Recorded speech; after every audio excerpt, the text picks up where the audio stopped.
안녕하세요. 여러분의 신앙생활에 질문을 던지는 채널 이다나TV의 이다나입니다. 오늘 이야기할 주제는 제가 코로나19가 유행하던 시기에 정말 너무 하고 싶었던 얘기예요. 바로 주일 성수에 대한 내용입니다. 코로나19가 급속도로 확산되기 시작하면서 한국교회는 현장 예배 중단이라는 전례 없는 상황을 경험했죠. 사실 현장 예배 중단이라는 결정을 하기까지 개신교와 정부 사이의 마찰도 적지 않았어요. 주일 성수라는 건 그 어떤 것과도 타협할 수 없는 한국교회의 가장 중요한 부분 중 하나였기 때문입니다. 이제 와서 하는 이야기지만 저는 솔직히 한국교회에 적지 않게 실망했어요. 한국교회가 생각은 없어도 줏대는 있을 거라고 생각했거든요. 코로나19 이전에는 교회에서 뭐라고 했냐면 하늘이 반쪽 나도 주일 예배는 빠지면 안 된다고 가르쳤고, 심지어 일제강점기에도 목숨을 바치면서까지 주일 예배를 고수했다는 이야기를 수도 없이 했습니다. 그랬던 한국교회가 막상 코로나19 사태가 벌어지니까 타협을 한 거예요. 저는 진짜 이런 모습을 보고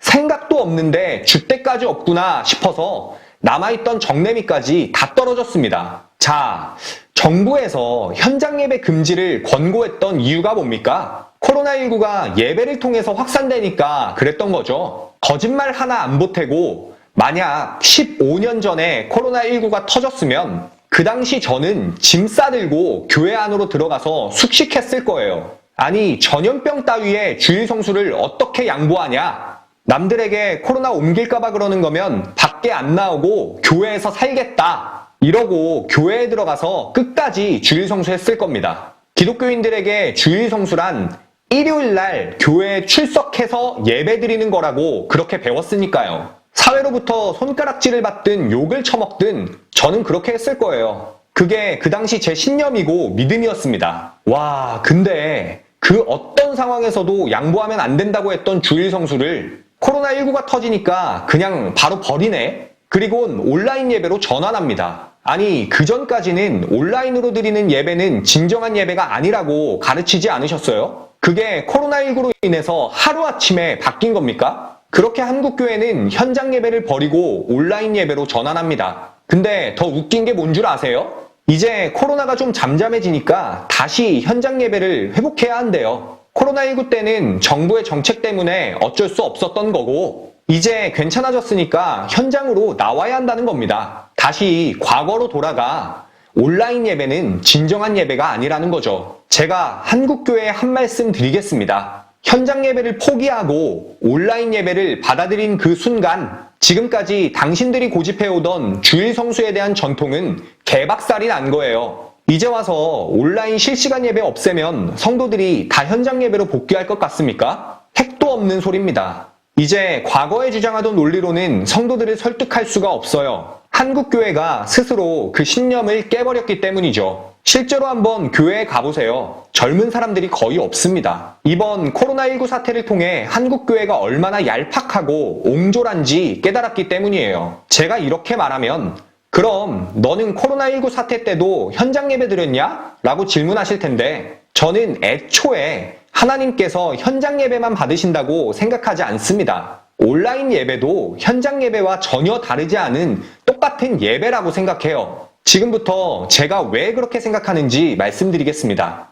자, 기독교인들에게 질문. 여러분은 주일 성수가 뭐라고 생각하세요? 제가 과거 30년 동안 교회로부터 배운 주일 성수를 한번 설명해 보겠습니다. 주일 성수는 일요일 날 직접 교회에 출석해서 하나님께 예배드리는 것이다. 어때요? 동의하시나요? 아마 대부분의 기독교인들이 주일 성수를 제가 말씀드린 대로 이해하고 계실 거예요. 그리고 말씀드렸던 내용 중 한국교회가 가장 강조하는 핵심은 직접 교회에 출석했느냐는 겁니다. 주일 성수가 일요일 날 예배당에 출석하는 거라고 가르치는 거예요. 이게 주일 성수라는 율법을 잘못 이해하고 있는 대표적인 경우입니다. 왜냐? 자, 주일 성수라는 건 율법이에요. 그리고 율법의 본질은 율법의 행위가 아닌 사랑입니다. 이게 무슨 말이냐면 주일 성수의 목적은 일요일날 예배당에 출석하는 행위가 아니라 하나님을 향한 사랑의 표현이라는 얘기예요.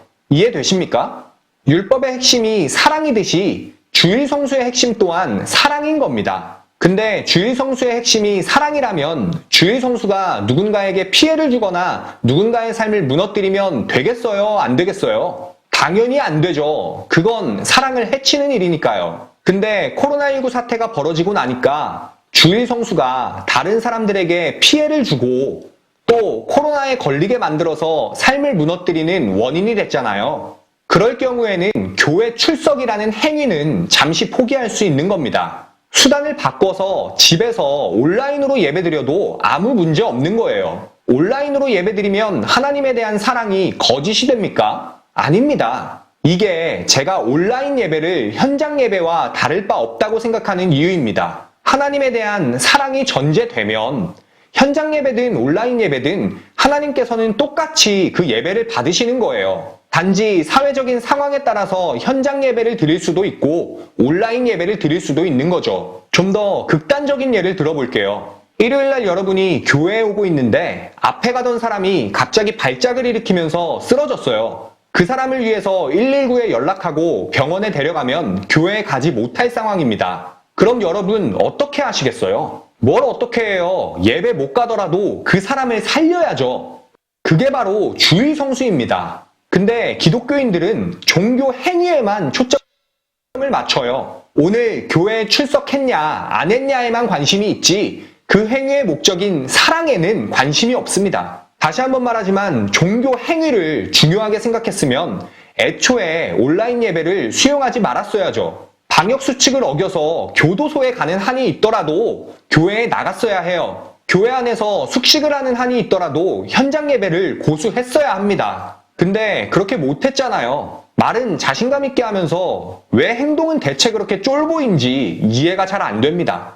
한국교회는 주일 성수 문제에 있어서 성도들을 설득하는 데 실패했어요. 현장 예배를 포기했던 것도 이제 와서 온라인 예배가 불완전하다는 설명도 논리적인 허점투성입니다. 성도들은 그런 비상식적인 교회의 모습에 실망했고 코로나19를 핑계로 어쩌면 영영 교회를 떠날지도 모릅니다. 그러나 현장 출석이라는 종교행위에서 벗어나 사랑에 포커스를 맞추면 모든 이유가 명확하게 설명이 돼요. 우리의 모임이 칼이 되어 누군가의 삶을 위협할 수 있다면 사랑의 관점에서 우리는 잠시 그 모이는 행위를 포기할 수 있는 겁니다. 누군가는 하나님에 대한 사랑이 중요한 거라면 평생 온라인 예배를 드려도 문제 없는 것 아니냐? 이렇게 질문하실 수도 있어요. 맞아요. 평생 온라인 예배만 드려도 하나님께서는 그 예배를 받으실 겁니다. 그러나 저는 사랑이라는 관점에서 현장 예배가 지니는 중요한 부분도 있다고 생각해요. 예배란 하나님께 사랑을 표현하는 수단인 동시에 이웃과 함께 삶을 공유하는 나눔의 장이기 때문입니다. 실제로 이웃을 만나 식사하며 삶을 나누고 서로 위로하고 격려하는 일이 기독교 신앙에서는 굉장히 중요한 일이에요. 이런 면에서 온라인 예배는 한계 지점이 명확하다고도 볼 수 있죠.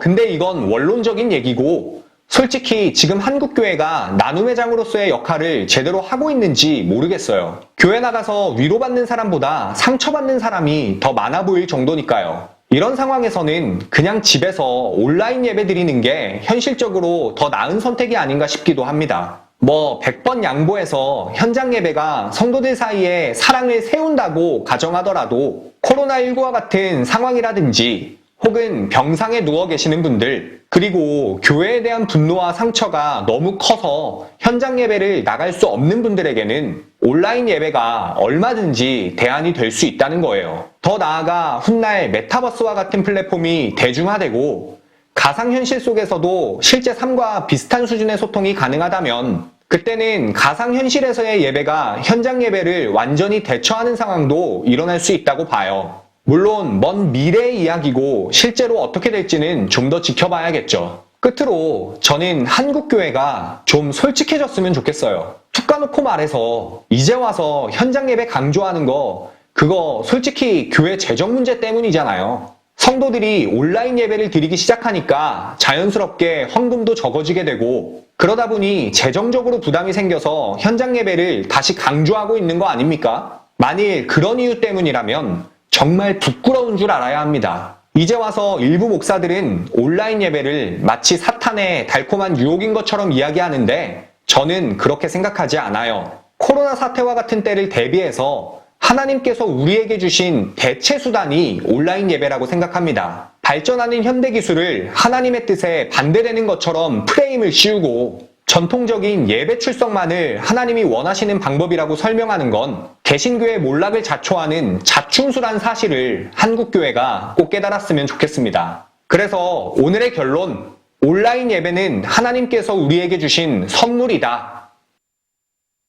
오늘은 새벽 기도에 대한 이야기를 해보려고 합니다.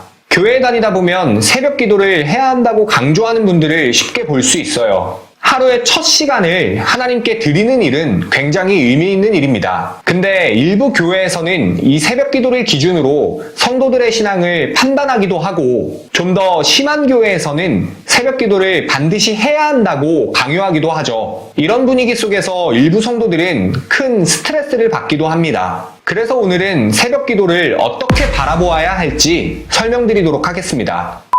먼저 새벽 기도는 세계 그 어느 나라에서도 찾아볼 수 없는 한국교회만의 전통입니다. 일부 기독교인들은 새벽 기도가 성경적이라면서 예수님께서 새벽에 일어나 기도하셨기 때문에 우리도 새벽 기도를 해야 한다라고 주장해요. 근데 그런 논리라면 예수님께서는 새벽에 기도하셨던 것처럼 저녁에도 기도하신 적이 있고 십자가를 지기 전에는 밤을 새워가며 기도하기도 하셨습니다. 그럼 우리는 그냥 하루 종일 기도만 해야 돼요. 특별히 새벽 시간에만 모여서 기도할 이유는 없다는 거죠. 살인하지 말라, 간음하지 말라 라는 계명처럼 하나님께서 새벽 기도를 해라 라고 명령하신 적은 성경 그 어디에도 없습니다. 곧 새벽 기도가 성경적이라는 주장은 사실 반박할 가치가 없는 수준의 민망한 주장이에요. 실제로 우리나라에서 새벽 기도가 시작된 기원에 대해선 다양한 주장이 있습니다. 무속신앙을 가지고 있던 선조들이 새벽에 정화수를 떠놓고 우상들에게 기도하던 전통에서 기원했다는 주장도 있고, 평양 대부흥운동의 주역인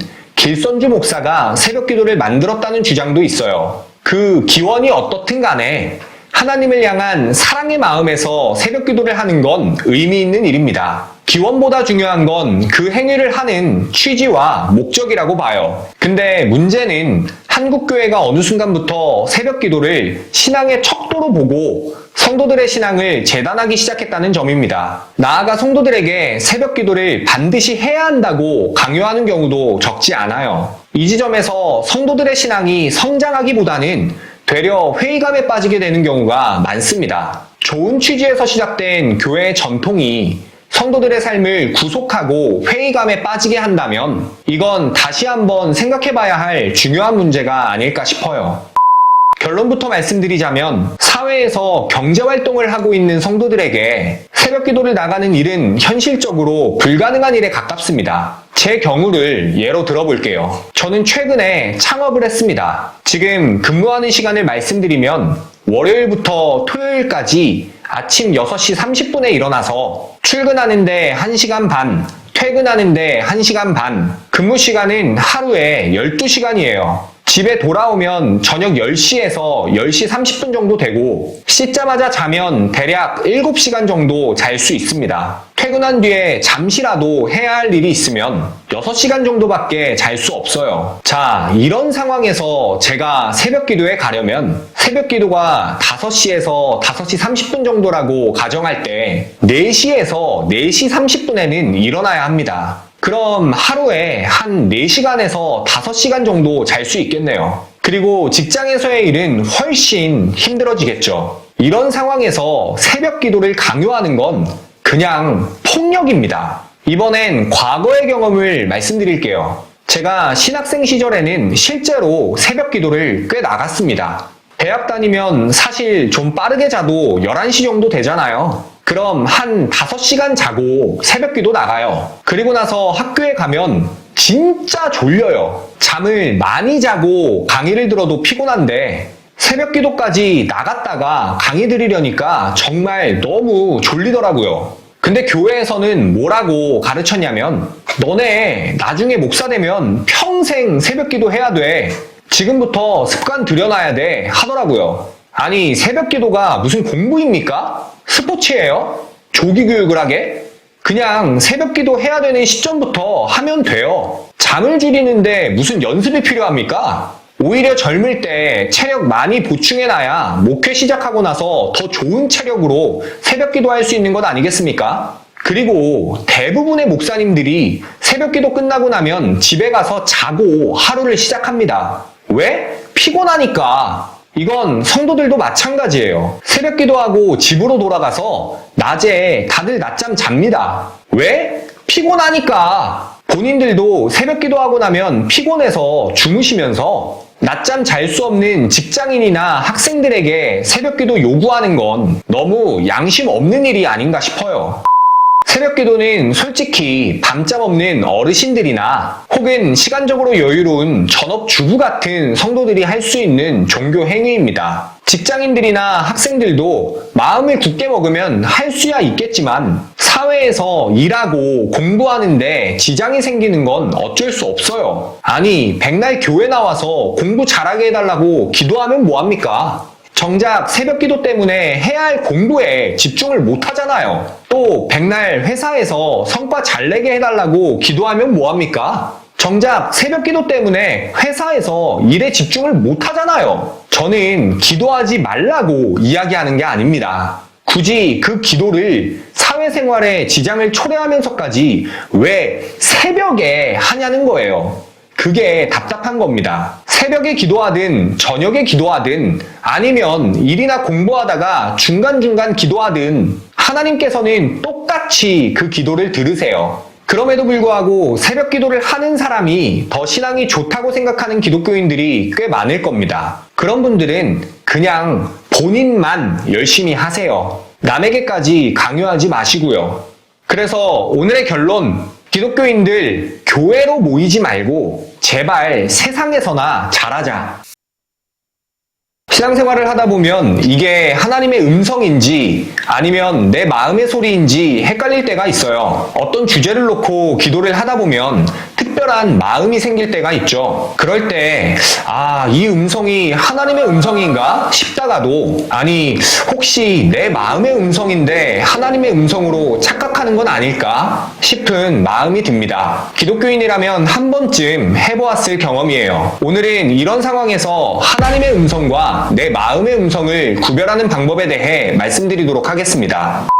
어떤 기독교인들은 기도할 때 생기는 마음을 모두 하나님의 음성으로 믿는 분들이 있어요. 그리고 그 음성대로 행동합니다. 그렇게 행동했을 때 결과가 좋을 수도 있고 나쁠 수도 있겠죠. 여기서 결과가 좋지 않아서 이게 하나님의 음성이 아니었구나 라고 깨닫는 분들이 있어요. 근데 여기서 어떤 분들은 내가 느낀 건 하나님의 음성이 맞는데 내 믿음이 부족해서 결과가 좋지 않은 거다 라고 합리화하는 분들이 있습니다. 또 어떤 분들은 결과가 좋아서 하나님의 음성이라고 확신하기도 해요. 이런 분들은 이때부터 답이 없어집니다. 결과가 좋으면 하나님의 음성, 결과가 좋지 않으면 하나님의 음성인데 내 믿음이 부족할 뿐이라고 생각하게 되는 거죠. 이건 무정 논리입니다. 어떤 음성을 듣던 간에 그건 하나님의 음성이 되는 거고 그 음성대로 이루어지든 이루어지지 않든 간에 믿음은 흔들릴 일이 없어지기 때문이에요. 이게 심해지면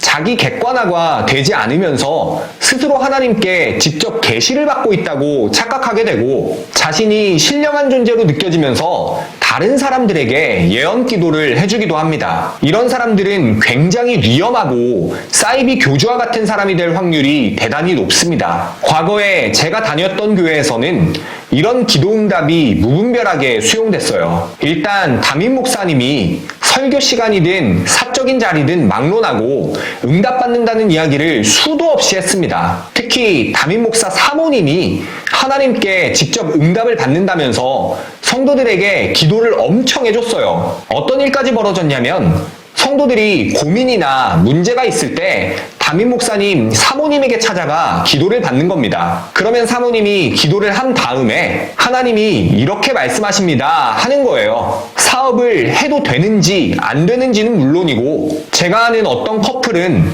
결혼해도 되냐고 기도받으러 갔다가 사모님이 기도하더니 하지 말래서 진짜 파혼까지 한 경우도 있습니다. 저는 이렇게 하나님의 응답을 마치 점 보는 수준으로 격하시키는 인간들은 천벌을 받아야 한다고 생각해요. 교회 담임 목사님 보고 계십니까? 목사면 목사답게 사시고 점쟁이질 좀 그만하시길 바랍니다. 그럼 기도할 때 생기는 마음이 하나님의 음성인지 혹은 내 마음인지를 우리는 어떻게 알 수 있을까요? 제가 단언컨대 그 기준은 단 하나입니다. 바로 성경이에요. 조금 더 구체적으로 설명드리면 성경이 기준이라는 것은 기도할 때 생기는 그 마음이 성경의 핵심 메시지인 사랑에 반하는 것인지 아닌지를 따져보아야 한다는 겁니다. 예를 들어볼게요. 어떤 청년 커플이 목사님께 왔습니다. 결혼을 해도 되는지 안 되는지 하나님의 응답을 듣고 싶대요. 이 상황에서 하나님의 초자연적인 응답을 기대하는 기독교인들은 이렇게 생각합니다. 기도하면 하나님께서 결혼해라 혹은 결혼하지 말아라 라고 대답해 주실 걸 기대해요. 근데 그런 응답은 기독교를 샤머니즘화 시키는 것이고 그런 응답은 애초에 존재하지 않습니다. 그럼 목사는 이런 상황에 어떻게 대처해야 하느냐? 커플의 이야기를 자세히 들어봐야 해요. 이 커플이 정말 서로를 사랑하고 있는지, 혹시 서로의 조건 때문에 만나고 있는 것은 아닌지, 혹은 사귀면서 서로에게 상처 주는 연애를 하고 있는 것은 아닌지 따져봐야 합니다. 그래서 두 커플이 정말 서로를 사랑하고 있다는 판단이 들면 결혼하면 안 된다라는 이야기는 할 수 없는 거예요. 근데 이 커플이 서로에게 상처 주는 연애를 하고 있다면 이런 상황에서 결혼하는 건 하나님의 뜻이 아니다라고 분명하게 말할 수도 있어야 합니다. 그게 하나님의 뜻이에요. 또 다른 예를 들어볼까요? 여러분이 직장을 다니다가 갑자기 사업이 하고 싶어졌어요. 근데 직장 생활을 계속할지 아니면 사업에 뛰어들지 고민이 되는 상황입니다. 이런 상황에서 열심히 기도를 하고 있는데 하나님의 뜻이 무엇인지 모르겠어요. 이럴 때는 어떻게 판단을 해야 할까요? 저는 이럴 때 사업의 목적이 중요하다고 생각합니다. 내가 단순히 더 많은 돈을 벌고 남들보다 풍족하고 여유로운 삶을 살고 싶어서 사업을 하고 싶은 거라면 그런 사업은 하나님의 뜻과는 아무 상관이 없어요. 특별히 내가 하려는 사업이 세상을 더 낫게 만드는 사업이 아니라 환경을 파괴한다든지 다른 사람의 생존을 위협하거나 타인에게 해를 끼치는 사업이라면 오히려 하나님의 뜻에 반대되는 사업이라고 할 수 있겠죠. 그러나 반대로 내가 하려는 사업이 세상을 더 낫게 만들고 사람들의 삶을 더 풍족하게 한다면 그건 성경의 가치에 맞는 사업일 수 있어요. 그럴 때는 위험을 감수하고서라도 그런 사업에 도전할 수 있는 겁니다. 근데 대부분의 사람들은 어디에 관심을 갖는지 아세요? 내가 직장을 그만두고 사업을 선택하면 그 사업이 잘 될 건지 안 될 건지 그걸 궁금해합니다. 하나님께 사업의 성패 여부를 알려달래요. 그런 식의 기도응답은 기독교를 욕되게 하는 아주 저열한 생각입니다.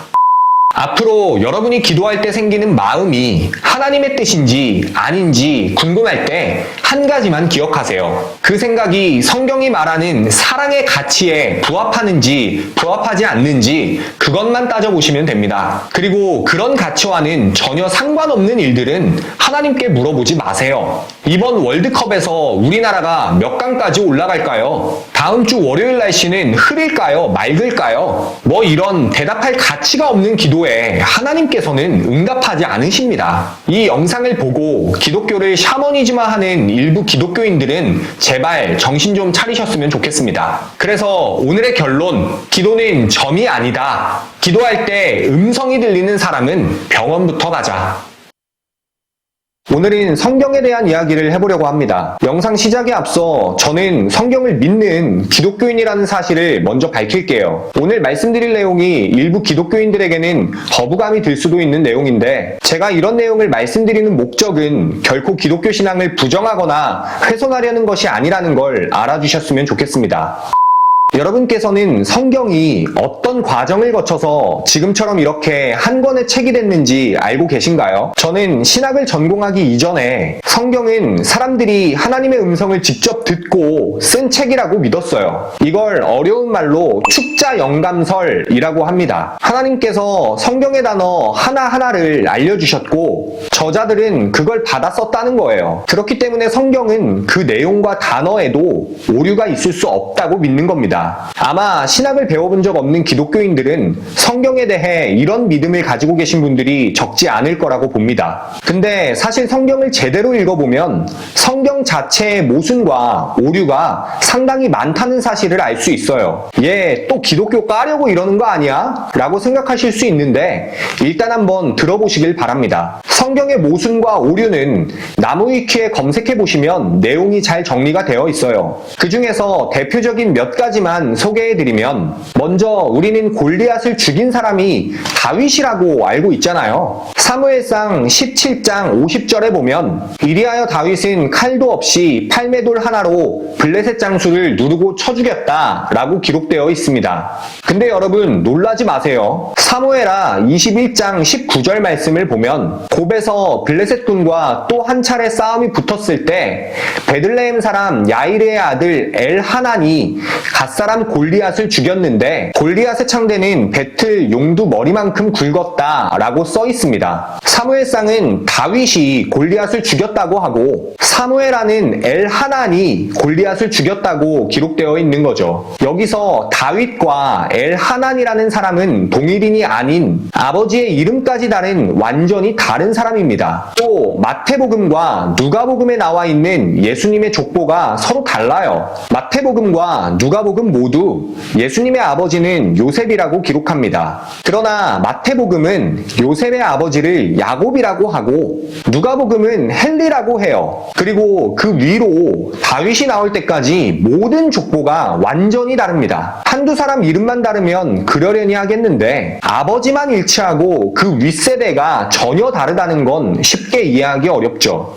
이외에도 성경 인물의 나이, 왕들의 통치 기간, 가족관계와 같은 사소한 기록부터 복음서마다 예수님의 사역 내용이 다르게 나타나는 등 성경 내용 자체의 모순이 수십 가지가 넘어요. 하나님께서 성경의 저자들에게 초자연적인 음성으로 말씀하셨다면 성경에 오류가 있을 수 없겠죠. 근데 성경에 이렇게나 많은 오류가 존재하는 걸 보면 성경은 적어도 하나님께서 직접 말씀하신 내용을 기록한 책은 아니다 라는 결론을 쉽게 내릴 수 있습니다. 보다 합리적으로 생각해 볼 때 성경은 성경의 저자들이 경험한 내용을 저자의 관점에서 기록한 책이라고 볼 수 있어요. 그렇기 때문에 저자에 따라 같은 사건이라 하더라도 기억이 다를 수 있고 기록할 때 실수도 존재할 수 있습니다. 또 성경을 번역하는 과정에서 의미가 변하는 경우도 있어요. 예를 들어 우리나라 말 중에 얄밉다 라는 표현이나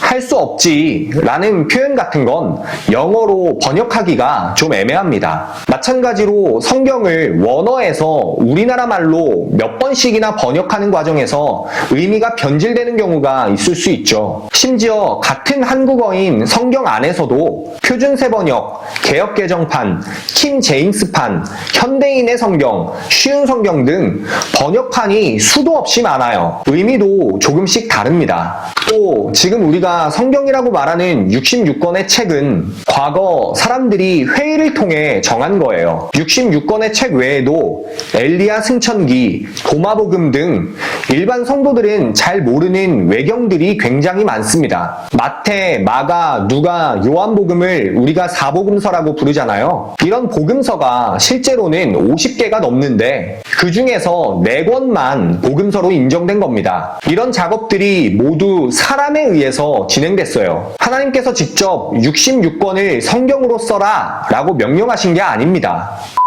말씀드린 이유들로 성경은 문자적으로 완벽한 책은 아니에요. 하나님께서 하늘에서 던져주신 책도 아닙니다. 그러다 보니 성경은 인간이 쓴 책 아니야? 라면서 성경이 판타지 소설에 불과하다고 생각하는 사람들이 적지 않아요. 우리가 단군 신화나 그리스 로마 신화 같은 책을 역사적 사실로 받아들이진 않잖아요. 비기독교인들에게는 성경이 그렇게 보이는 거죠. 죽었던 사람이 살아났다거나 예수님께서 물 돌 위를 걸으셨다는 내용과 같은 이야기들은 비기독교인들 입장에서는 말도 안 되는 소설 같은 이야기일 뿐입니다. 어떤 기독교인들은 이런 갈등 속에서 이성적이고 과학적으로 비기독교인들을 설득하려고 노력해요. 그러나 솔직히 제 아무리 뛰어난 달변가라 할지라도 죽은 사람이 살아났다든지 처녀가 임신을 해서 아이를 낳았다는 걸 믿게 할 수는 없습니다. 이건 객관적 사실의 영역이 아니라 믿음의 영역이기 때문이죠. 여러분께서는 어떠신가요? 성경에 나와 있는 모든 내용을 사실로 받아들이시나요? 그렇다면 성경에 나와 있는 내용에 모순이 있다는 사실을 알게 된다면 신앙을 버리실 건가요? 우리는 도대체 성경을 어떻게 받아들여야 하는 걸까요?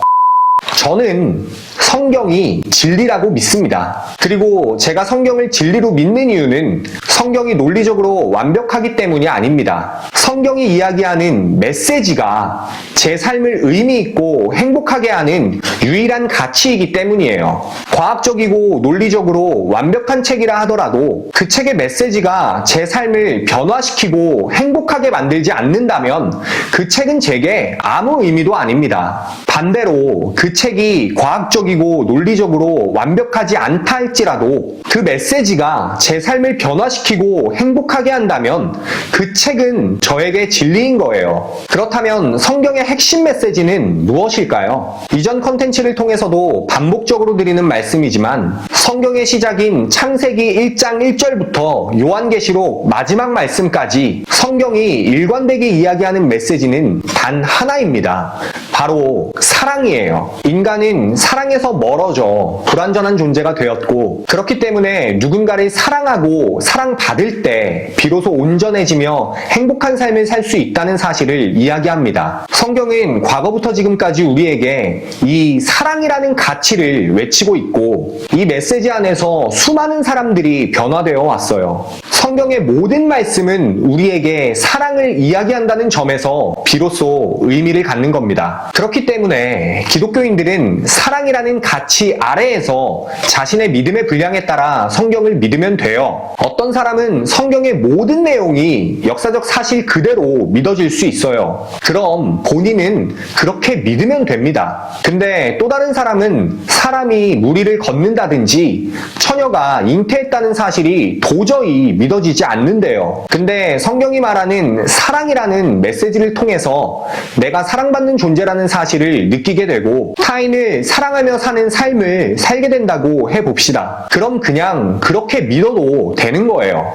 성경 말씀이 역사적 사실이어야만 내 믿음이 유지된다고 해서 타인에게까지 동일한 믿음을 강요하는 행위는 오히려 성경의 핵심 메시지인 사랑에 반하는 것임을 우리는 깨달아야 합니다. 어떤 사람들은 이렇게 말해요.